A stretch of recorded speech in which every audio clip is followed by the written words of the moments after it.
நூற்றாண்டு விழாவின் பாட்டுடை தலைவர், தகைசால் தமிழர், எங்களை எல்லாம் வாழ்த்துவதற்காகவே வாழ்ந்து கொண்டிருக்கிற பெருமகன் ஐயா நல்லகண்ணு அவர்களே,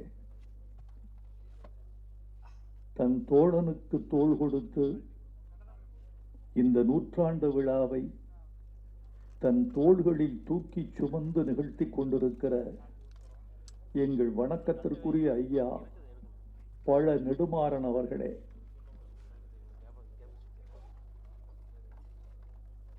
ஒரு புயல் உரை நிகழ்த்தி சென்றது போல்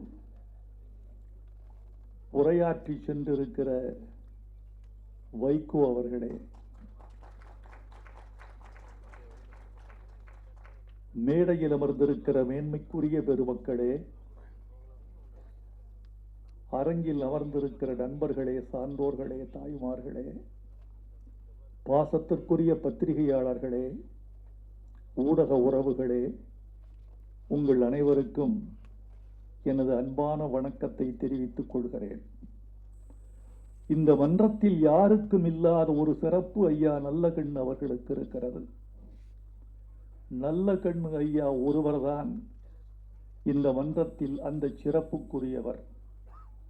சூரியனை 100 முறை சுற்றி வந்திருக்கிற ஒரே பெருமகன் வாழ்ந்து கொண்டிருக்கிற ஆட்களில் அவர் மட்டும்தான்.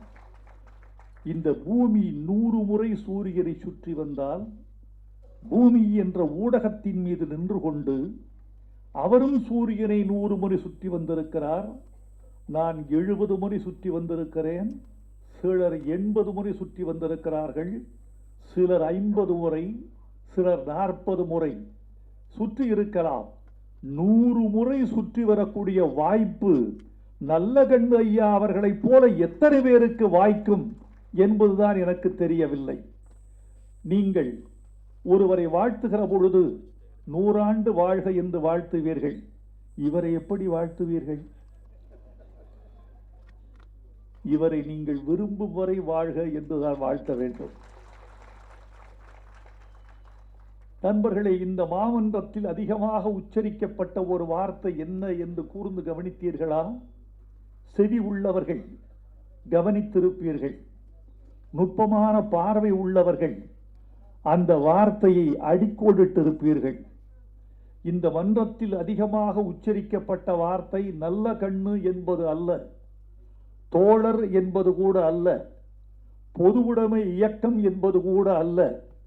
இந்த மன்றத்தின் தொடக்கம் முதல் நான் உரையாற்றி கொண்டிருக்கிற இந்த க்ஷணம் வரையில் அதிகமாக உச்சரிக்கப்பட்ட வார்த்தை எளிமை. எளிமை என்ற வார்த்தையைத்தான் இந்த மன்றம் அதிகமாக உச்சரித்தது. எளிமையில் பிறந்து, எளிமையில் வாழ்ந்து, எளிமையில் வளர்ந்து, எளிமையில் தியாகம் செய்து, எளிமையின் உருவமாகவே வாழ்ந்து கொண்டிருக்கிற பெருமகன் ஐயா நல்லகண்ணு என்று இங்கே சொல்லப்பட்டது. நான் உங்களையெல்லாம் ஒன்று பார்த்து கேட்கிறேன். எளிமைதான் இருப்பதில் எளிமையானது, ஆடம்பரம் அல்ல. இருப்பதில் எளிமையானது எளிமைதான். உலகத்தின் உயர்ந்த பொருள்களெல்லாம் எளிமையாகத்தான் இருக்கும். மனிதனுக்கு மிக முக்கியமான 3ஆம் தேவை உணவு, 2ஆம் பெருந்தேவை தண்ணீர், முதல் பெருந்தேவை காற்று. இந்த ஆக்சிஜன் இல்லாமல் 2 நிமிடங்களுக்கு மேல் நம்முடைய மூளை உயிரோடும் உயிர்ப்போடும் இருப்பதற்கு வாய்ப்பு இல்லை. உலகத்தின் மிக முக்கியமான பொருள் காற்று என்றால் அதை போல் எளிமையானது ஒன்று உண்டா? நீங்கள் எது உங்கள் உயிருக்கு உத்தரவாதமானதோ, எது எங்கள் உயிரை புதுப்பித்துக் கொண்டே இருக்கிறதோ, எது இல்லாவிட்டால் நீங்கள் வாழ முடியாதோ, அந்த உயர்ந்த காற்று உங்கள் மூக்கின் தாழ்வாரத்தில் தானாக தவழ்ந்து கொண்டே இருப்பது நீங்கள் உள்ளிழுத்துக் கொள்வதற்கு வசதியாக என்றால் அந்த காற்றை போல் எளிமையானது ஏதாவது உண்டா? அந்த காற்றை போல் எளிமையானவர் ஐயா நல்லகண்ணு அவர்கள். அவருடைய வாழ்க்கையை பின்னோக்கி பார்த்த பொழுது எல்லா மனிதனும் ஒரு கணம் திகைத்து போவார்கள். ஐயா நல்லகண்ணு அவருடைய வாழ்க்கையை இங்கே முதலமைச்சர் அவர்கள் அழகாக சுட்டிக்காட்டிவிட்டு போனார். வைகோ அவர்கள் படம் பிடித்து காட்டினார். இங்கே மிக மிக அழகாக வைகோ அவர்கள் ஒரு சித்திரத்தையே வரைந்து காட்டிவிட்டு போனார். இறந்த காலத்தை சித்திரமாக எழுதுவதற்கு வைகோவை விட்டால் வேறு ஆள் இல்லை. அவரை போல சொல்லுவதற்கு, உணர்ச்சிகரமாக சொல்லுவதற்கு ஆள் இல்லை. இந்த எளிமைதான் மிக மிகச் சிறந்தது. உண்மையாக சொல்ல போனால் தோழர்களே, உப்புதான் உணவுக்கு மிக முக்கியம். அந்த சோடியம் தான் உடம்புக்கு மிக மிக முக்கியம். அது எளிமையானது. நாங்கள் கடலைக்காட்டுக்கு காவலுக்கு போவோம். இரவில் கடலை அவிப்போம்.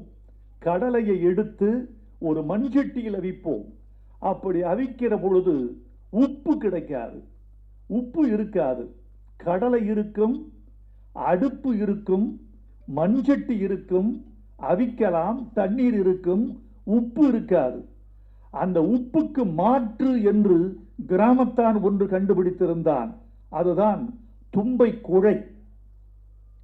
தும்பைய அப்படி உருவி, இலைகளை எப்படி உருவி அந்த வேகிற கடலையின் மீது போர்த்தி விட்டால், ஒரு அடுக்கு, ஒரு படலம் அப்படி போர்த்தி விட்டால் வேகிற கடலை அந்த உப்பை வாங்கி தனக்கு உப்பு எடுத்துக்கொள்ளும். உப்புக்கு மாற்று என்பது தும்பை குழை. கிராமத்தில் எங்கள் கிராமத்து வைத்தியன் கண்டுபிடித்தது.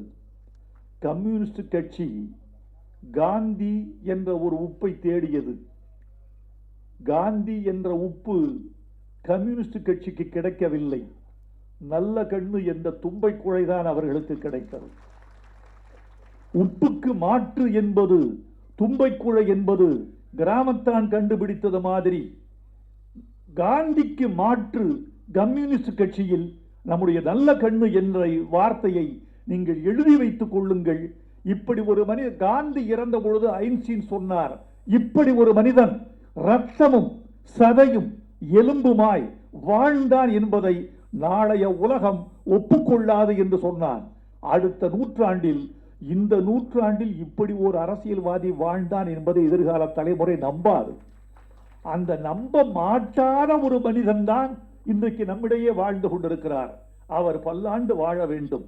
அவருடைய பொது வாழ்க்கைக்கு வருகிறவர்களுக்கு மிக முக்கியமான தகுதியாக நான் நினைப்பது தன்னல மறுப்பு. இந்த அடிப்படை தான் மிக முக்கியம். இன்றைக்கு அரசியல் உலகத்தில் புதிதாக அரசியலுக்குள் நுழைகிறவர்கள் எப்படியெல்லாம் கருதுகிறார்கள் என்பதை என்னால் திட்டவட்டமாக சொல்ல முடியாது. ஆனால் காதுக்கு வருகிற செய்திகள் கவலை அளிக்கின்றன. ஒரே ஒரு செல்போன் முதலீடு, அது இருந்தால் போதும் அரசியலுக்கு. ஒரு 4 பேரின் அறிமுகம், 1,00,000 ரூபாய் செலவு செய்கிற ஒரு நண்பன், இப்படி இருந்தால் அரசியலுக்கு வந்துவிடலாம் என்பது எழுதப்படாத புதிய இலக்கணமாக திகழ்ந்து கொண்டிருக்கிறது என்பதை பல பேர் அறிவீர்கள். தன்னல மறுப்பு, பொதுநல பொறுப்பு என்ற காரியத்தால் தான் ஒருவன் பொது வாழ்க்கையில் விடிர முடியும், பொது வாழ்க்கைக்கு தன்னை அர்ப்பணிக்க முடியும் என்பதற்கு அவர் ஒரு எடுத்துக்காட்டு. இவர் பொதுச் செயலாளர், துணை செயலாளர் ஒருத்தர் இருக்கார். துணை செயலாளருக்கு கம்யூனிஸ்ட் கட்சி வழங்கிய சம்பளம் 3000 ரூபாய். யாரு அவர்? துணை செயலாளர். செயலாளருக்கு கம்யூனிஸ்ட் கட்சி வழங்கிய சம்பளம் 2000. பத்திரிகை நண்பர்கள் வந்தால் இருக்கிறீர்கள், நான் உங்களை நம்பித்தான் பேசிக் கொண்டிருக்கிறேன். ஏனென்றால் ஒரு பெருந்தமிழனுக்கு, தகைசால் தமிழனுக்கு, நூற்றாண்டு கண்ட ஒரு மாமனிதனுக்கு, பொதுவுடைமை கட்சியின் சிங்கத்துக்கு இந்த கூட்டம் ரொம்ப எளிது. நான் எதிர்பார்த்தது இது அல்ல. இந்த அரங்கம் பிதுங்க வேண்டும் என்று எதிர்பார்த்தேன். கலைவாணர் அரங்கத்தின் செங்கல்கள் பெயர வேண்டும் என்று எதிர்பார்த்தேன். இந்த படிக்கட்டெல்லாம் ஜனங்கள் மொய்த்து கிடப்பார்கள் என்று நினைத்தேன். இதுதான் தமிழனுக்கு கிடைத்த நன்றி என்பது எனக்கு தெரியும். இனிமேல் எதிர்காலத்தில் பார்த்தால் புகழுக்கு எவருமே ஆசைப்படக்கூடாது. ஒருவன் இறந்தால் 4 மணி நேரம்தான் அவனது இறப்பு பேசப்படும். ஒரு முதல் பக்கத்தில் உன் செய்தி வந்தால் இறப்பு செய்தி, மறுபக்கத்தை புரட்டுகிற வரைக்கும் தான் ஒரு மனிதனுக்கு புகழ். மறுபக்கத்தில் சென்று விட்டால் முதல் பக்கம் மறக்கப்படும். அடக்கமோ தகனமோ நிறைந்து விட்டால் அவ்வளவுதான். எனவே மனிதன் நன்றியை எதிர்பார்க்காத மனிதன்தான் இனி நல்ல மனிதனாக இருப்பான். புகழை எதிர்பார்க்காத மனிதன்தான் இனி நிம்மதியாக இருப்பான். என் கடமை பணி செய்வது, இந்த உலகம் அதை ஏற்றுக்கொள்வதும் ஏற்றுக்கொள்ளாததும் உலகத்தின் இயல்பு என்று கருதுகிறவன் தான் அப்படி இருக்க முடியும். அந்த ஜாதியைச் சேர்ந்தவர் ஐயா நல்லகண்ணு அவர்கள். 2000 ரூபாய் இவருக்கு, 3000 ரூபாய் துணை செயலாளருக்கு. காரணம், அவர் குடும்பத்தில் ஆட்களின் எண்ணிக்கை அதிகம், என் குடும்பத்தில் ஆட்களின் எண்ணிக்கையும் தேவையும் குறைவு, எனக்கு 2000 போதும், அவருக்கு 3000. இதுதாயா இந்த உலக கம்யூனிசம் சொன்ன ஒரே தத்துவம். இதுதான் தேவைக்கு வாழ்க்கை என்பதை தன் வாழ்க்கையில் கடைபிடித்தவர். லால் பகதூர் சாஸ்திரிக்கு சம்பளம் 25 ரூபாய். உத்தரப்பிரதேசத்தில் 25 ரூபாய் அவருக்கு சம்பளம். காங்கிரஸ் கட்சியில் ஒரு நண்பர் வந்தார், கடன் கேட்டு வந்தார், உயிர் நண்பர். அவருக்கு எனக்கு ஒரு 50 ரூபாய் கடன் கிடைக்குமா என்று கேட்டார்.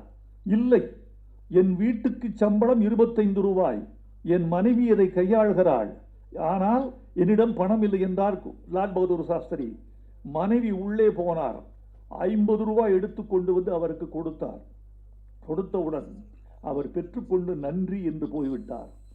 பகதூர் கேட்டார், என்னம்மா 25 ரூபாய் எனக்கு ஊதியம் வருகிறது, 50 ரூபாய் எப்படி நீ கடன் கொடுத்தாய்?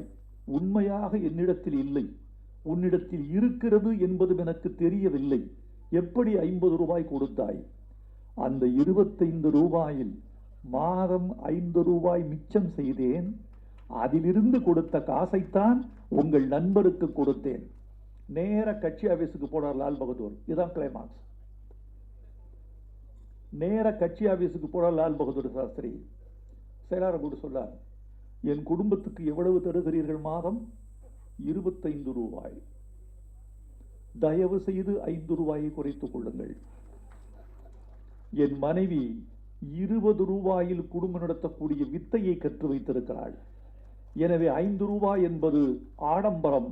அந்த ஆடம்பரத்தை என் மனைவிக்கு நான் தருவதற்கு தயாராக இல்லை. 20 ரூபாய் போதும், அதுவே என் குடும்பத்துக்கு மாத செலவு என்று சொல்லி 5 ரூபாயை குறைத்து 20 ரூபாய் பெற்றுக்கொண்டவர் லால் பகதூர் சாஸ்திரி. அதற்கு பிறகு என் துணை செயலாளருக்கு 3000, எனக்கு 2000 என்று சொன்ன 2வது லால் பகதூர் சாஸ்திரி நம்முடைய நல்லகண்ணு ஐயா அவர்கள் என்று நான் சொல்ல வேண்டும். நண்பர்களே, மிக முக்கியமான பொருள் என்ன தெரியுமா? இந்த உலகத்தில் மிக கொண்டாடக்கூடிய பொருள் இது தெரியுமா? அரசியல், குடும்பம், வாழ்க்கை எல்லாவற்றிலும் மிக முக்கியமானது தியாகம். இதுவரைக்கும் இதிகாசங்களிலும் காவியங்களிலும் தூக்கி நிற்கிற பாத்திரம் எதுவென்றால், எது தியாகம் செய்ததோ அதுதான் இதுவரைக்கும் நிலைத்து நிற்கிற பாத்திரம். பீஷ்மர் செய்த தியாகத்தால் தான் மகாபாரதம் என்ற இதிகாசம் இருந்தது. ஒரு தியாகத்தில் தான் ஒரு குடும்பம் இருக்கிறது. நடிகர் திலகம் சிவாஜி கணேசன் அவர்களை பார்த்து கேட்டேன், உங்களுக்கு எது தெரியுமா சிறந்த பேரு? உங்கள் நடிப்பல்ல, உங்களுடைய சிறப்பு அதல்ல, உங்களுக்கு சிறந்த பேரு கூட்டு குடும்பத்தை எப்படி நடத்துகிறீர்கள் என்பதுதான் உங்களுக்கு சினிமாவில் மிகப்பெரிய பேரு. சொல்லுங்க, ஒரு கூட்டு குடும்பத்தின் வெற்றி என்பது என்ன என்று கேட்டேன். அது வேற ஒன்றும் இல்லை ராஜா, ஒரு குடும்பம் எவனால சாப்பிடுதோ, எவன் சம்பாரிச்சு போடுறானோ அவன் தன்னாலதான் இந்த குடும்பம் சாப்பிடுதுங்கிறத மறந்துடணும்.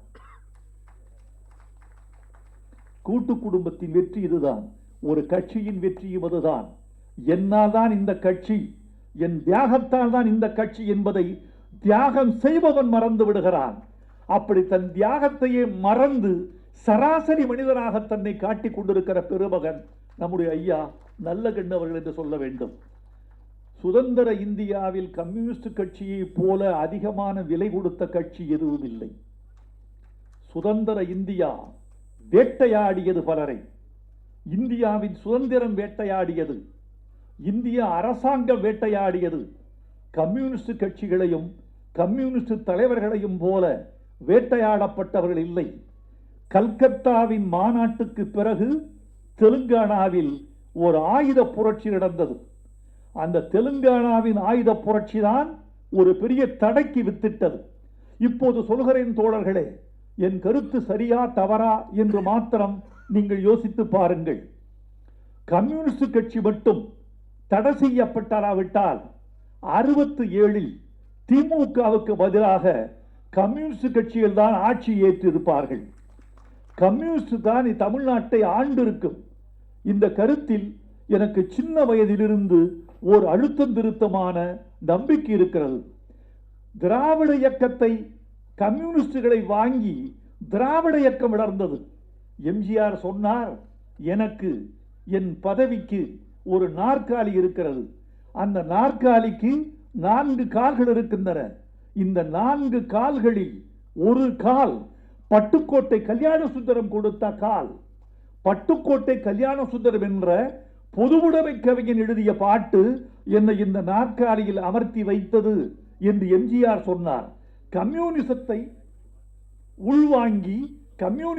உள்வாங்கி திராவிட முன்னேற்ற கழகம் தன்னை தகவமைத்துக் கொண்டது என்பதுதான் உண்மை. நண்பர்களே, ஒரு செய்தியை சொல்லி விடைபெற வேண்டும் என்று ஆசைப்படுகிறேன். ஒரு மேடையில் நண்பர் 100 ஆண்டு வாழ வேண்டும் என்று வாழ்த்தினேன். எனக்கு பிறகு ஜெயகாந்தன் வாழ்த்த வந்தார். வைரமுத்துவுக்கு பெரிய மனது, 100 ஆண்டு வாழுங்கள் என்று வாழ்த்தினார். அவருக்கு ஒன்று சொல்லிக் கொள்ள வேண்டும் என்று ஆசைப்படுகிறேன். 100 ஆண்டு வாழ்வது என்பது எவ்வளவு கஷ்டம் தெரியுமா? இதை தயவு செய்து நீங்களும் யோசித்து பார்க்க வேண்டும். 100 ஆண்டு வரைக்கும் கிட்னி செயல்பட வேண்டும். 100 ஆண்டு வரைக்கும் கணையம் இன்சுலின் சுரக்க வேண்டும். 100 ஆண்டு வரைக்கும் கல்லீரல் பழுதுபடாமல் இருக்க வேண்டும். 100 ஆண்டு வரைக்கும் சக குடும்பத்தவர்கள் சாகாமல் இருக்க வேண்டும். 100 ஆண்டு வரைக்கும் நண்பர்கள் உயிரோடு இருக்க வேண்டும். 100 ஆண்டு வரைக்கும் செவிப்புலன் உயிர்ப்போடு இருக்க வேண்டும். 100 ஆண்டு வரைக்கும் கட்புலன் மங்காமல் இருக்க வேண்டும். 100 ஆண்டு வரைக்கும் உலகம் நம்மோடு இருக்க வேண்டும். இத்தனை நிபந்தனைகள் இருந்தால்தான் ஒருவர் 100 ஆண்டு வாழலாம். ஐயா நல்ல கண்ணவர்களே, இந்த நிபந்தனைகள் அனைத்தையும் நீங்கள் நிறைவேற்றி கொண்டிருக்கிறீர்கள். எல்லாவற்றையும் விட நாடு உங்களோடு இருக்கிறது. நல்லவர்கள் உங்களோடு இருக்கிறார்கள். தோழர்கள் உங்களோடு இருக்கிறார்கள். உங்கள் தியாக தழும்புகளை தடவி பார்க்கக்கூடிய சமூகம் உங்களுக்கு வாய்த்திருக்கிறது. நீங்கள் வாழ்க என்று வாழ்த்துகிறேன்.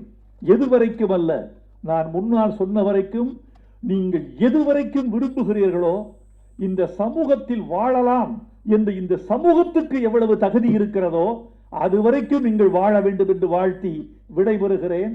நன்றி, வணக்கம்.